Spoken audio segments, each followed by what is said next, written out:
හොඳයි ඉදිරි දින කීපයේ කාලගුණය කොයි ආකාරයටද වෙනස් වෙන්නේ කියන එක සම්බන්ධව අපි අවධානය යොමු කරොත් එහෙම ඉදිරි දින කීපයේ විශේෂයෙන්ම 24 වෙනිදා සිට දිවයිනේ වැසි තත්ත්වයේ කැපී පෙනෙන වැඩිවීමක් බලාපොරොත්තු වෙනවා. මොකද අපි පෙර සඳහන් කර ආකාරයට මේක අපි මුලින් බලාපොරොත්තු වෙන්නේ දිවයිනේ ගිනිකුණ දිග දෙස අඩු පීඩන පාය තත්ත්වයක් වර්ධනය වීමක් සහ එය ගිනිකොට බරව ඉන්දියාව දෙසට ගමන් කිරීමක්. නමුත් දැනට දිවයිනේ නිරිතිදිග කොටසේ නැවතත් අඩු පීඩන කලාපයක් වර්ධනය වීමේ හැකියාවක් පවතිනවා.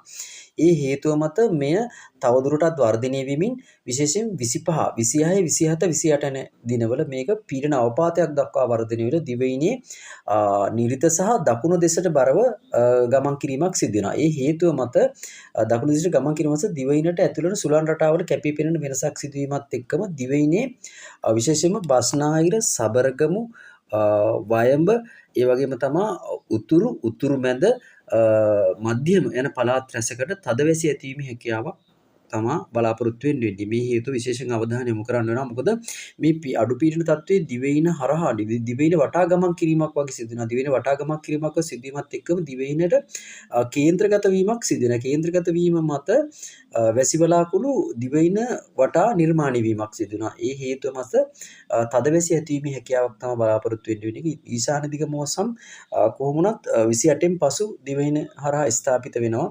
ඒ තාක් මේ තත්ත්වය බලාපොරොත්තු වෙන්න වෙනවා. 28 වෙනිදාන් පසු මේ වැසි තත්ත්වය ක්‍රමක්‍රමයෙන් අඩුවීමක් අපේක්ෂා කරන්න පුළුවන්. නමුත් මේ ගැන විශේෂයෙන් අවධානය විශේෂයෙන් 26, 27, 28 යන දිනවල විශේෂ අවධානයක් යොමු කරන්න කියලා හැමෝගෙම ඉල්ලා සිටිනවා. මොකද නායම් ගන්නතර වගේ තත්ත්ව ඇතිවීමේ හැකියාවක් මෙවැනි ප්‍රබල වැසි තත්ත්වයක් ඇති වුණොත් ඒ වගේ අවදානම් තත්ත්වයක් ඇතිවීමේ හැකියාවක් තියෙනවා. මීට වසර 6කට පෙරත් මේ වගේ සිදුවීමක් වුණා. මම කලින් වීඩියෝ වල එක සඳහන් කරා. මෙවරත් ඒ තත්ත්වෙම තමයි නිර්මාණය වුණේ.